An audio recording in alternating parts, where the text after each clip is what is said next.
A, B, C's for adults. ABCs for Adults, episode 11, E is for ego.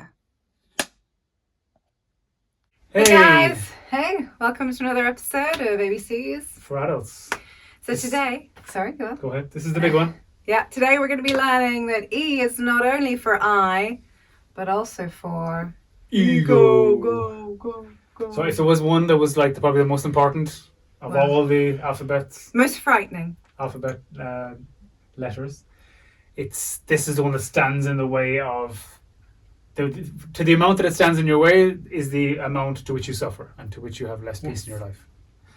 So what's the ego, Francesca?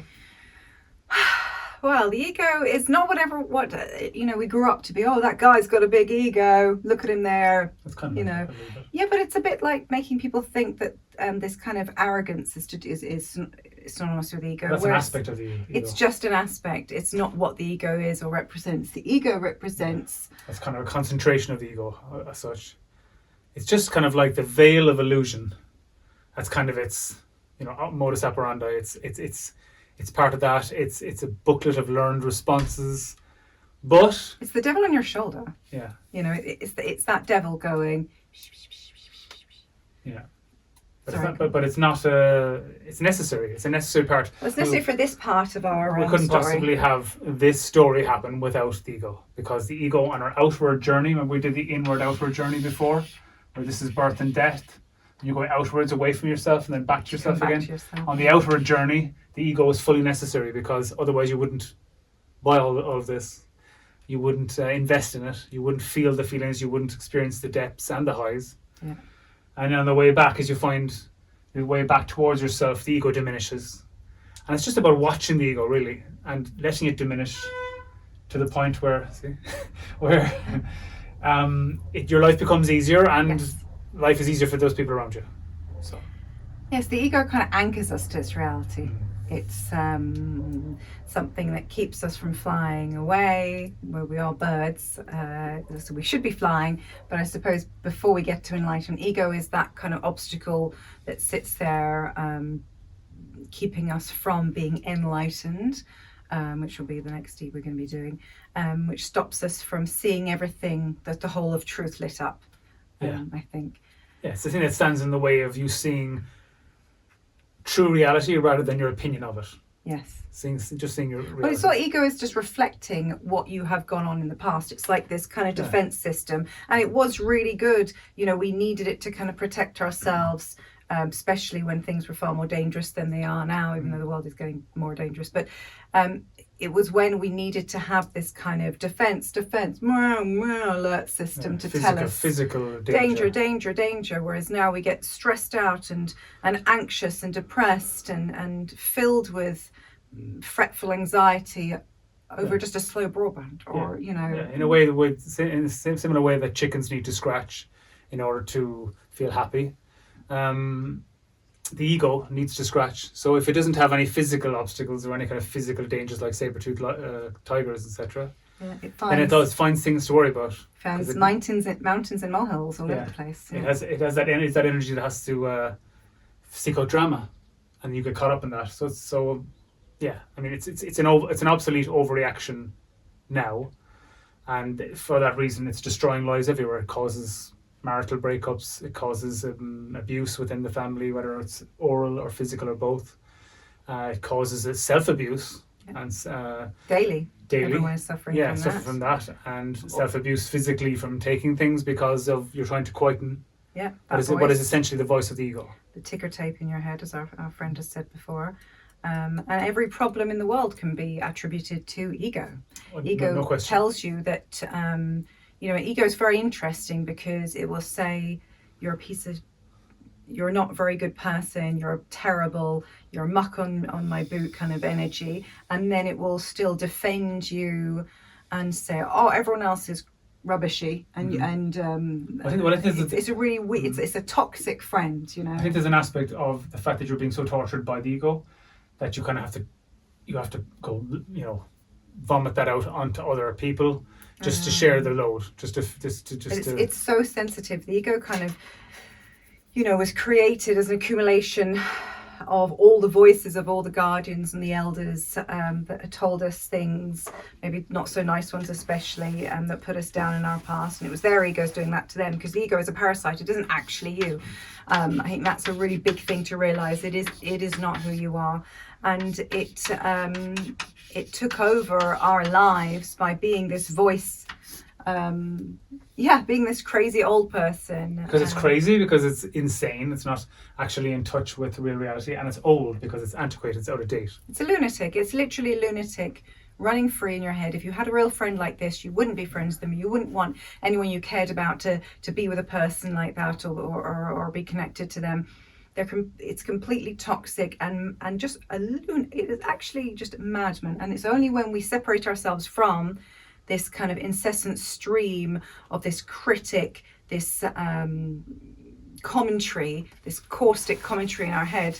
It's only then when we actually have that space and we can then hear it from the outside, instead of just kind of being lobotomized by it or taken over by it, then we really see how crazy it all is. Because it is not fair what it says to us. It's not fair what it makes us say to other people, what it makes us do. The problems of the world are attributed to that. All the greed, all of the 7 deadly sins, all these horrible things that humans do are all through the ego. And that is its power. Its reigns are fear. And of course, we're susceptible to that because that's one of our biggest survival. It is survival instinct. Sorry, is one of our biggest instincts. And so we're going to be at its beck and call. But we have to try and split up from that. We have to try and stop that cycle. And the best way we've found to do it, which of course we fail a lot as well, the ego is very sneaky, is the best way you can do it is just by making that gap. When you're feeling not quite right, try and see if you can watch your feelings, you can watch your thoughts. Make that space. And it's when you do that you get a little bit of a chance to break free. And then you break free a little bit at a time, and it just gets less and less, and the more it diminishes, the more peace you feel in your life, and the nicer you are to yourself, first of all, and the nicer you are to other people. Now, people can be very blasé, and you go, oh, I know that intellectually, it's the ego, blah blah blah, and they just think of the obvious forms of the ego. But basically, any time that you're not feeling at peace, the ego is dominating you in that situation. He's in control. It's very He's sneaky. This dictator. He is a dictator in your head, and he has a dictatorship, and he just wants you to be alone and sad and needing him. All he cares about is his own self. I can't think of the word right now. Preservation. That's all the ego cares about, and every ego in every person is the exact same thing. It's like when everyone has a cough. We all know what a cough is. The ego is the same. No ego is different to other. That's why we should understand how and why other people are doing things, because by looking at ourselves, we kind of learn the modus operandi of the ego, and then we can realize, so when I did this and this happened, that's what's happening to that person there. They're in pain right now. They're being bullied by this bully brain. Yeah, it's not personal. When someone's attacking you, it's just they're being tortured by the ego, and they're not away. They're not there.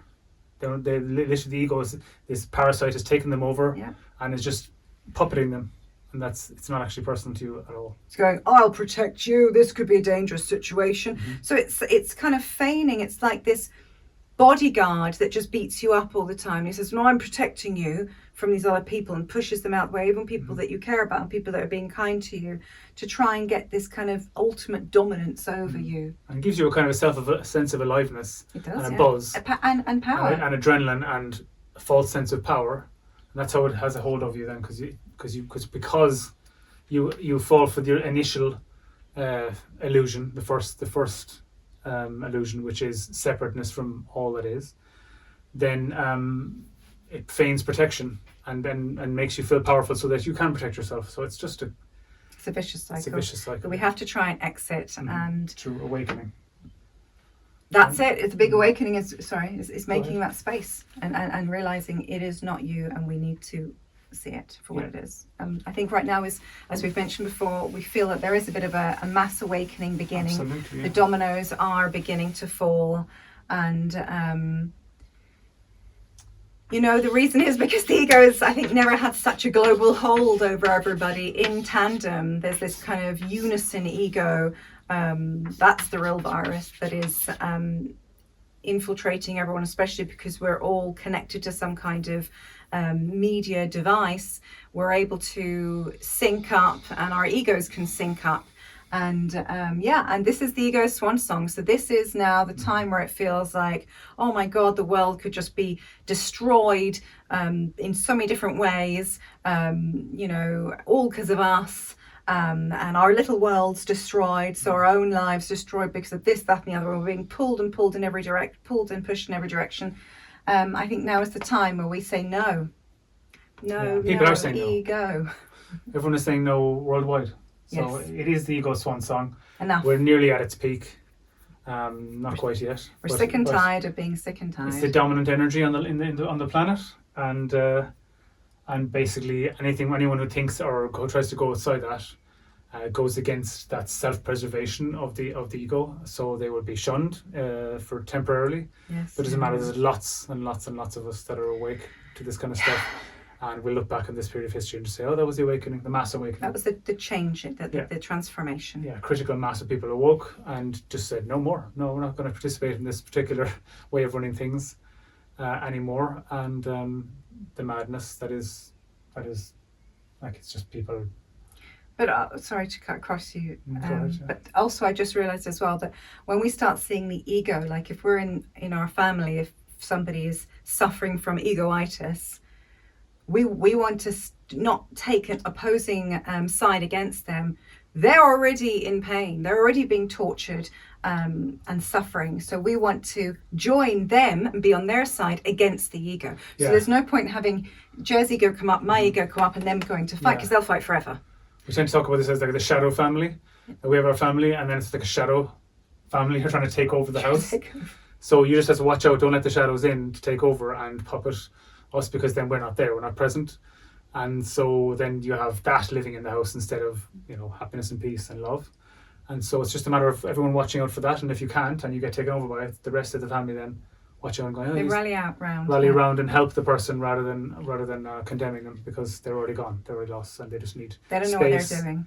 And don't feel it. Don't feel the ego's rage. They need love and understanding. And a lot of the time, if you say to the ego, if somebody's having an ego attack, if you say, no matter what you do, no matter what you say, I will always love you, I will always be on your side, the ego kind of shrivels away, because the ego's big thing is us against them, and then if we're kind of going, ain't nothing you can do that's going to push me away. Yeah, it really works. And it really sounds like a bit, kind of airy-fairy, but the point is, like, what do you want?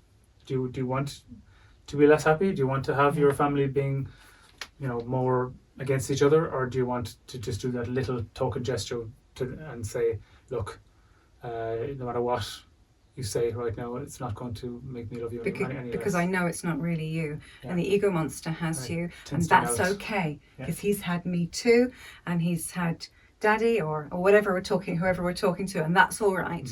And I think that makes a big difference. The more you practice, the easier it gets, and the more peaceful your house becomes, and the more peaceful in turn the world becomes, because every family then is part of this. Part of this. So we want to keep it short. I don't know how short we've kept this now. We're trying our best. But I want to do one last note, is that if we do start seeing the ego-itis in people, rather than thinking people have turned evil or bad, then straight away we won't be vilifying or demonizing people. We won't be putting them against us. We'll be feeling pity for them, because we know what that feels like, because there's no one on this planet who hasn't had an attack from that virus. that virus, that venomous predator. So then there's understanding, and empathy come from, oh my God, I know what you're feeling, that sucks, that's terrible, not what the hell, why are you acting like this isn't like you, or I don't know you, and obviously I'm the way you're acting now must be the way you are the whole time. It's like, that's not true. The ego comes, it makes a big load of mess. It's like a werewolf thing, or we kind of lose consciousness, it does a whole load of horrible stuff, we kind of regain consciousness, look at all the mess and the cadavers around us and go, oh my God, what the hell. So that's it basically, is don't vilify yourself, don't vilify other people. The ego is a parasite. That's just a sneaky backdoor for the ego to pounce on you again. Punch you up. Don't give yourself a hard time. And it'll pass. Just watch the energy and it'll pass. Yeah. Okay. Thanks for listening, and next E is for enlightenment, I think. Oh, or enlightenment or Evolution. Maybe. evolution. We'll see what we're feeling. Okay. Guys, for all of you that are listening, thank you so much. Thank you very much. And I hope you get some benefit from it. yes, and I hope you have a beautiful day. And remember, if the ego comes to dock at your port, just watch him. It goes very quickly. Just watch him. And he knows, oh, she's seeing me. It's like a robber coming or Just something. a light of awareness. You're just looking at the robber, trying to break it. That he's not going to break it. That's we can see you. It's just like a vampire that disintegrates in the sunlight. Yeah. When your light of your awareness, it just dissolves. Yeah. That's it. That's all you need. Don't push against it. No. Anything you push forces, as much as you push, it'll push back just the same way. So don't get involved. Okay. Thanks, guys. Ciao for now. Ciao. ABC.